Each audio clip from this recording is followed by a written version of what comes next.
Bilog po talaga ang mundo.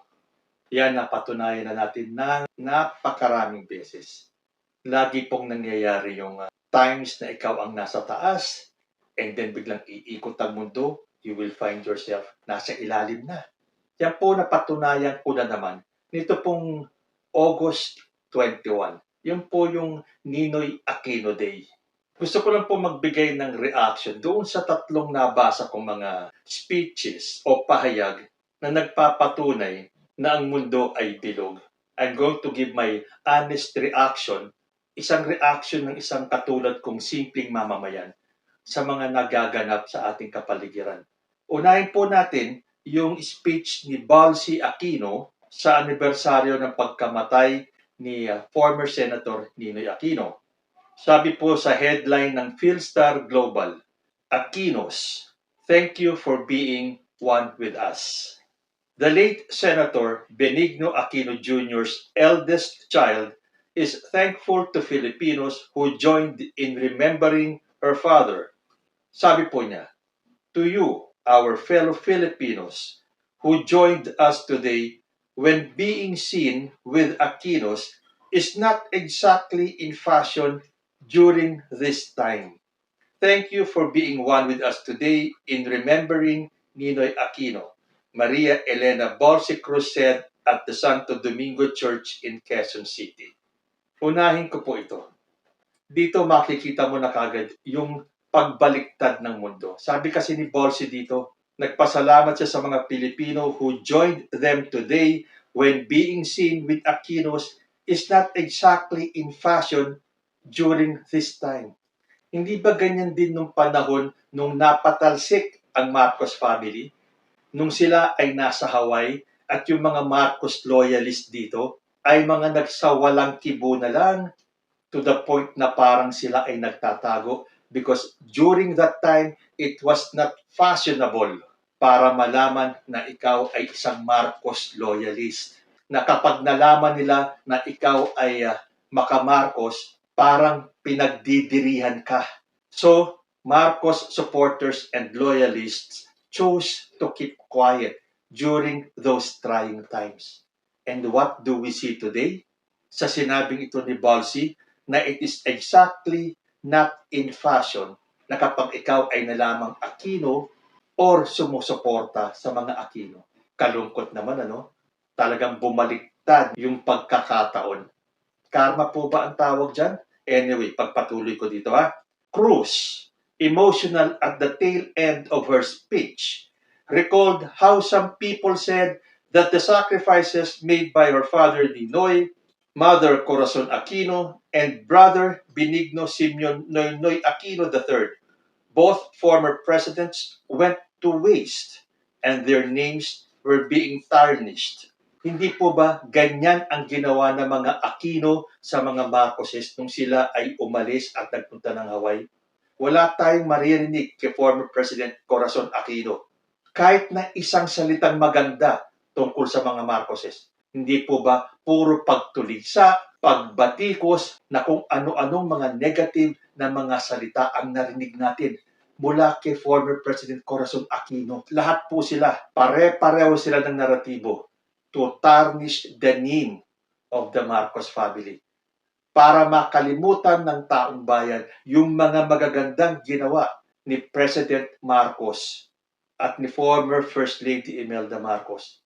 Binura lahat ng magagandang ginawa ng Marcos couple. At ang gusto nilang ipalit ay puro galit. And during those time, sila po ay nagtagumpay. Dahil sabi nga, victors write history. And during that time, victorious po si Corazon Aquino. And the Dilawans were able to write history. But what happened during the 3 decades na namayani ang mga Dilawan? Were we better off than during the time of the Marcoses? Definitely not. So ngayon, ang sinasabi naman ni Balsi, the sacrifices made by Ninoy, Cory, and her brother Noynoy all went to waste and their names were being tarnished.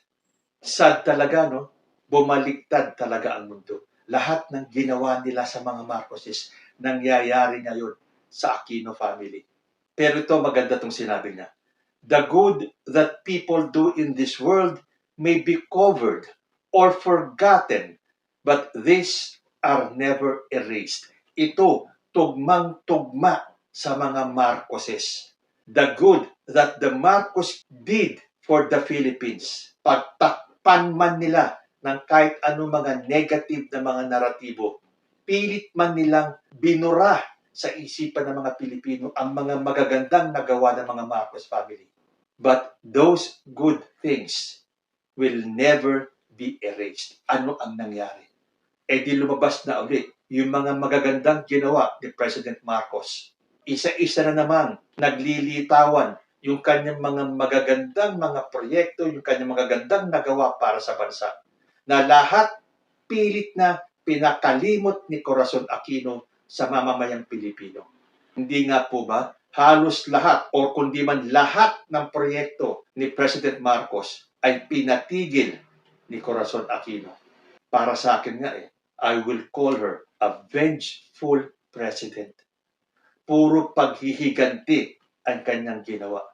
Sabi naman dito sa nabasa ko sa One News ng Philippine Star, Balsi Cruz said, being with the Aquinos is not in fashion during this time, but they remain hopeful that the truth and what is right will prevail as they commemorated Ninoy Aquino Day. Again, sasabihin ko, nowadays, sabi ni Balsi, being with the Aquinos is not in fashion. Hindi ba ganyan din ang nangyari sa Marcos family? It was not in fashion kapag madikit ang pangalan mo sa mga Marcoses. Pero sabi niya rito, but they remain hopeful that the truth and what is right will prevail. That is exactly what happened. The truth and what is right prevailed. Kahit na anong pagtatakip nila sa magagandang ginawa ng mga Marcoses ay hindi nila napagtakpan ng 100% dahil hindi nila nabura ng tuluyan sa isipan ng mga taong katulad ko na buhay na nung panahon na yun, na nakasaksi ng pagbabalik ng mga Marcoses sa Malacanang. This rings true sa sinabi ni Balsi Aquino. The truth and what is right has prevailed. Kaya nga po, si Bongbong Marcos na ang ating presidente. Because the truth has prevailed. Punta naman po tayo sa pangalawang nabasa kong speech. Ito po ay galing dito kay Father Soc Villegas. Sabi naman po dito sa GMA News Online, Bishop Villegas, nation still bleeding 40 years after Ninoy's death. The country is still bleeding 40 years after the assassination of Senator Benigno Ninoy Aquino Jr., Lingayen Dagupan Archbishop Socrates Villegas said Monday, noting the drug war deaths and corruption in the country. Villegas, during his homily for the Mass commemorating the 40th anniversary of Ninoy's death, said the late senator's blood is on the same level as those of the poor victims of the drug war. Sabi niya, ang dugo sa tarmac ay kumalat na sa bangketa, sa lansangan, sa madidilim na eskinita at walang kortinang bahay. Ang dugo ng senador at dugo ng yagit ay magkapantay. Sa harap ng Diyos, pare-pareho naman tayong yagit. Sabi pa ni Villegas, those who murder people will be punished in the afterlife. May parusa sa impyerno para sa bayang nakatungtong sa patong-patong na bangkay ng mga pinaslang, pumapalakpak pa at nagtatatawa. Ang dugo ay buhay at ang pagdanak ng dugo ng ating kapwa at sumpang pananagutan natin sa huling paghuhukom. Villegas then said that killing comes in many forms, such as legislation and court decisions that turn a blind eye on corruption, missing PhilHealth funds amid the COVID-19 pandemic, protection accorded to murderers and disinformation peddlers, and millions of confidential funds when rice prices are skyrocketing. Unahin ko na itong rice prices na to. Bakit tumataas? Sunod-sunod ang bagyo. At isa pa, hindi lang po sa bansa natin ang problema yan. Global na po ang problema sa bigas. Sabi pa niya, protection accorded to murderers. Para bang nung panahon ng mga dating presidente, hindi nangyari to. Magpakatotoo lang po tayo. Imposibleng walang nangyaring protection accorded to murderers during those presidencies. Sabi pa rito, disinformation peddlers. Sino ba ang unang nagpakalat ng mga maling impormasyon? Disinformation? Misinformation? Ano yung mga pinakalat ng mga dilawan na tungkol sa mga Marcoses? Nagtagumpay sila for the past 30 years. Pero kahit na anong kubli mo sa katotohanan, lalabas at lalabas pa rin yan. At lumabas na nga sa panahon ito. Sasabihin pa ni Villegas, killings comes in many forms. Tinutuligsa niya. Lahat sinisisi niya sa gobyerno. Bakit hindi mo pansinin, Father, yung mga napatay na mga komunista ng NPA, nung mga rebelde? Hindi ka patas, Father.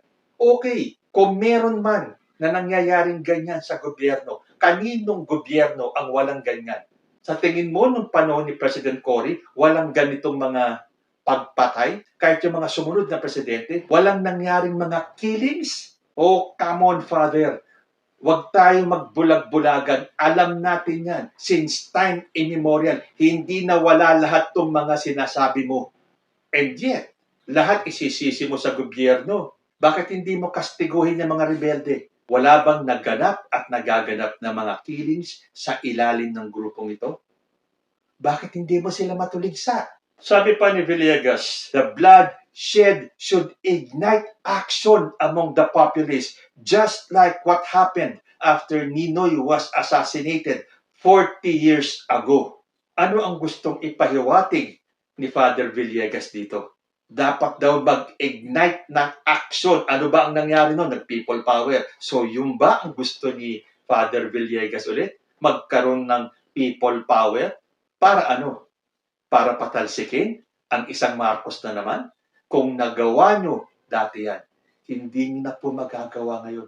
Tingnan nga natin, kakayanin nyo pa bang mag-people power? Kaya makikita nyo, yung gantong mga klase ng pare, imbis na magtawag ng pagkakaisa, ang gusto talaga nila ay magkawatak-watak. Actually, tapos na yan eh. May nagsasabi pa nga, natapos na ang Marcos-Aquino rivalry. Kung tutuusin, oo eh. Yung mga main characters dyan, Ninoy Aquino, Corazon Aquino, Nonoy Aquino, President Marcos, wala na po sila eh. Sila yung mga main characters sa rivalry ng Marcos Aquino. Sino-sino na lang ang mga natitira? Itong pamilya ng mga Marcoses.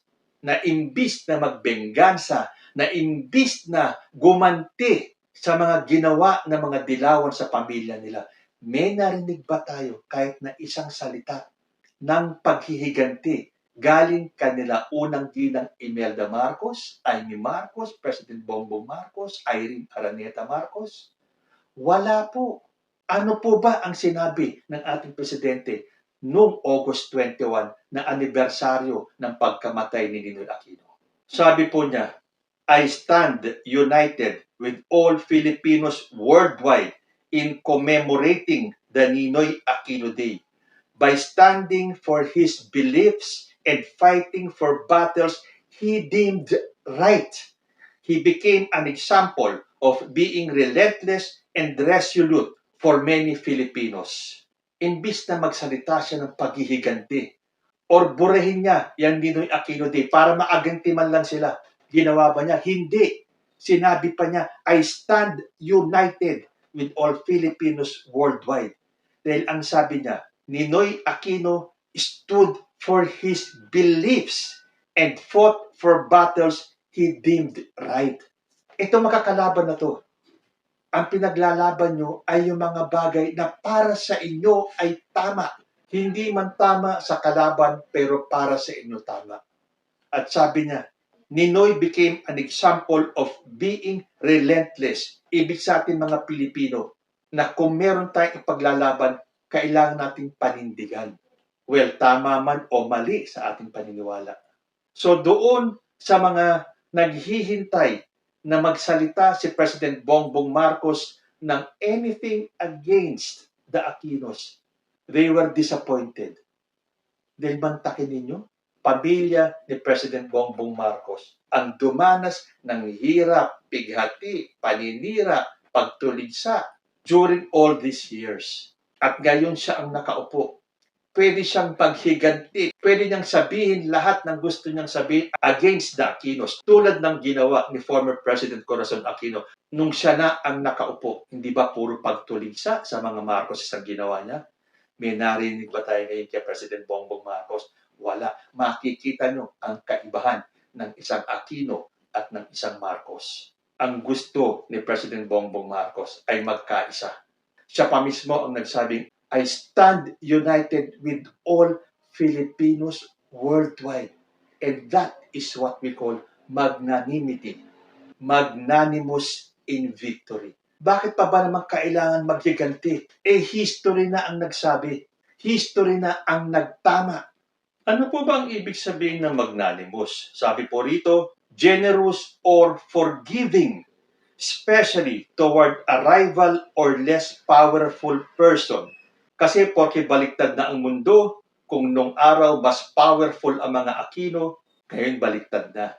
The Marcoses are again in power. And yet, tulad ng sabi dito, ang ibig sabihin ng magnanimous, forgiving, especially toward a rival or less powerful person.